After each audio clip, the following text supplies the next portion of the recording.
प्रेम एक भाव है, और जब तुम प्रेम करते हो तो ध्यान रखना, दुनिया में एक ही चीज़ है जो थकती नहीं, वह प्रेम।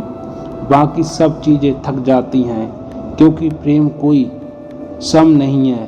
तुम जितना प्रेम करो उतना ही प्रेम करने में कुशल हो जाते हो।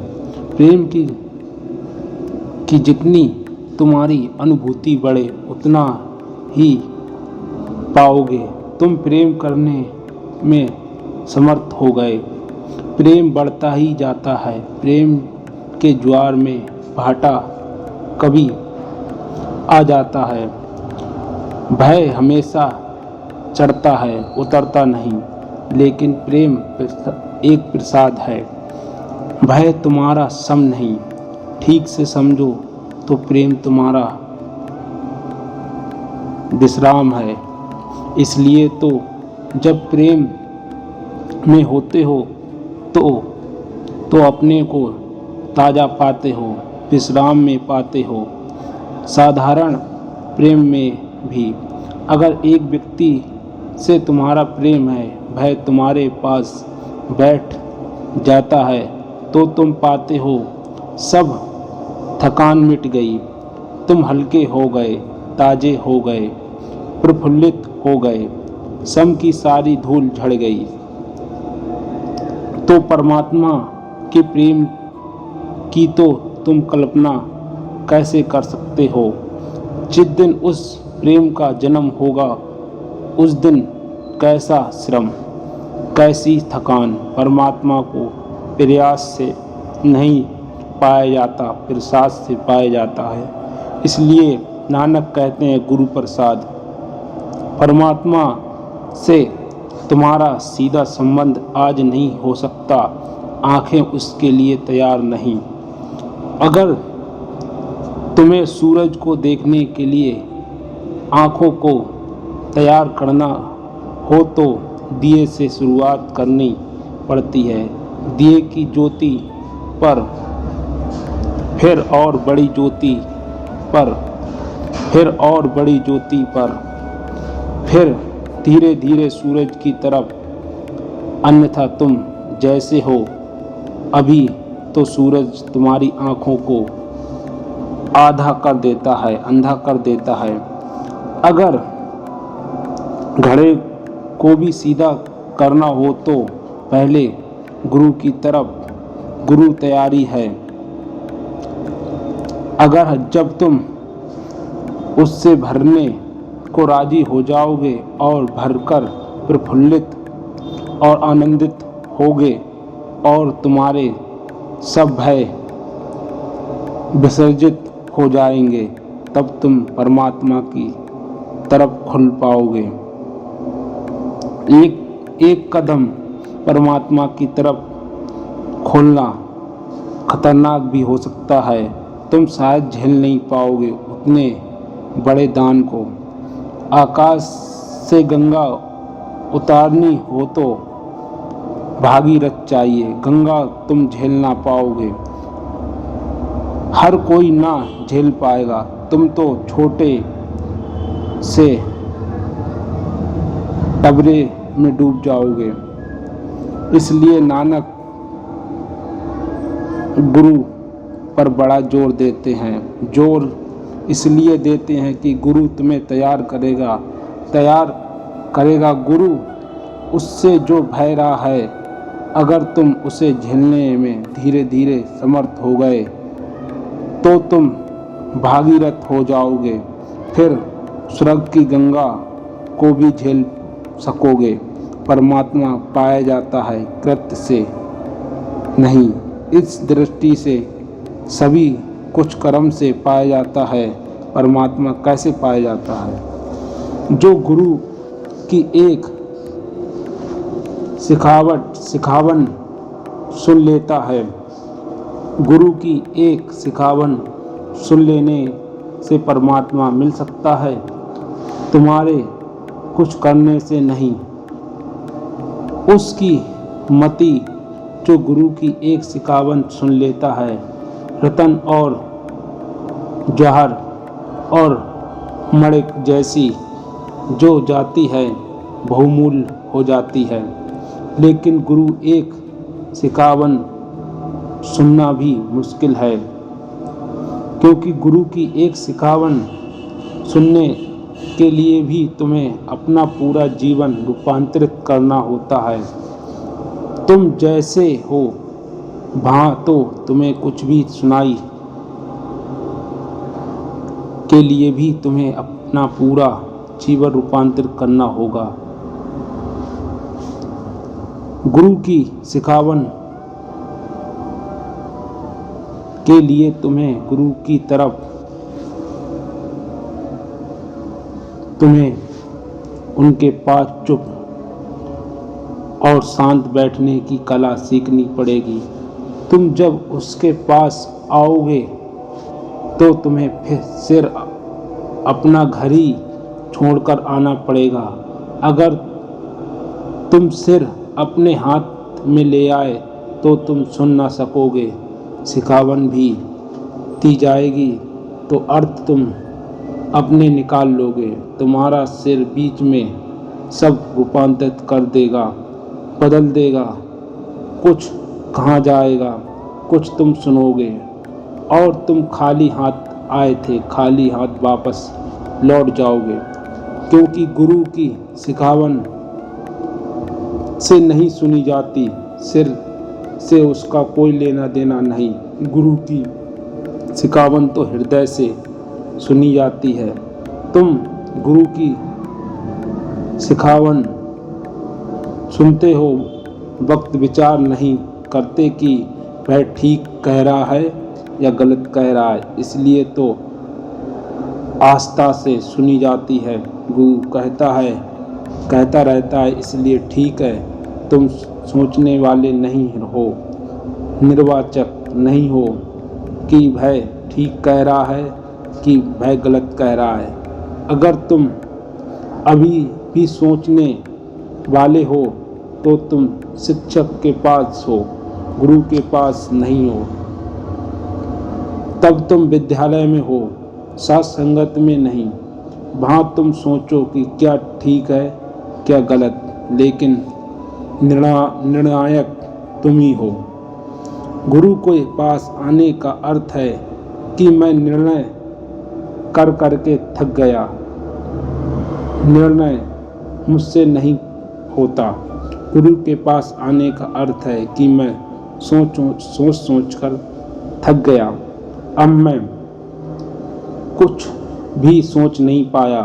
गुरु के पास आने का अर्थ है कि मैं अपने से परेशान हो गया और मैं अपने को छोड़ने आया हूँ। इसको कहे तो श्रद्धा है। गुरु के पास तुम तभी आ सकते हो जब तुम अपने को भली भांति परेशान हो गए हो। अगर तुम अभी भी समझते हो कि मैं समझदार हूँ तो गुरु के पास आने का कोई अर्थ नहीं। अभी तुम ही अपने गुरु हो। अभी कुछ दिन और भटको, अभी कुछ और तकलीफ झेलो, अभी संदेह कर करके कुछ और पीड़ा इकट्ठी कर लो। अभी और संताप जरूरी है तुम्हें पकड़ाने को, लेकिन जिस दिन तुम अपने से ऊब जाओगे उसी दिन गुरु के पास आना। कच्चे आने से कोई सहारा नहीं, इसलिए बड़ी कठिनाई होती है। लोग गुरु के पास चले आते हैं और तैयार नहीं होते। तैयारी का मतलब है कि अभी वे अपने पर भरोसा करते हैं, तो गुरु को जो कहेगा उसमें सोचने क्या सही क्या गलत है, उसमें से चुनोगे। जो जांचेगा वह मानोगे, जो नहीं जचेगा वह नहीं मानोगे। तो तुम अपनी ही मार रहे हो। इसको श्रद्धा मत कहना, इसको समर्पण भी मत समझना। तुमने कुछ भी छोड़ा नहीं। गुरु के पास जाने का तो एक ही राज है कि तुम अपने को छोड़कर जाना। फिर वह जो कह रहा है सही है, फिर तुम्हें निर्णय करने को कुछ बचा नहीं और तब तुम उसकी सिखावन सुन पाओगे, क्योंकि ऐसे समग्र हृदय ही सिखावन सुनी जा सकती है और तभी तुम सिख हो पाओगे। जिन्होंने सिखावन सुनी है सिख हुआ। सिख शब्द बड़ा प्यारा है, वह संस्कृत के शिष्य से बना है जो सीखने को तैयार है। वह सिख जो सिखावन सुनने को तैयार है, वह सिख जो अभी अपनी ही अकड़ में जी रहा है, जो अभी सीखने को तैयार नहीं, वह सिख नहीं। तुम वस्त्र पहन सकते हो सिख के, उससे कुछ हल नहीं होता। तुम ढंग बना सकते हो सिख का, उससे कुछ नहीं होता, क्योंकि सिख होना एक हार्दिक घटना है। नानक कहते हैं, और 1000 बातें सुनने से भी कुछ नहीं होगा, एक ही सुन लेने से सब हो जाता है। और तुम कितना सुन चुके हो, फिर कभी कुछ नहीं होता। इतना पढ़ चुके हो, फिर भी कुछ नहीं होता।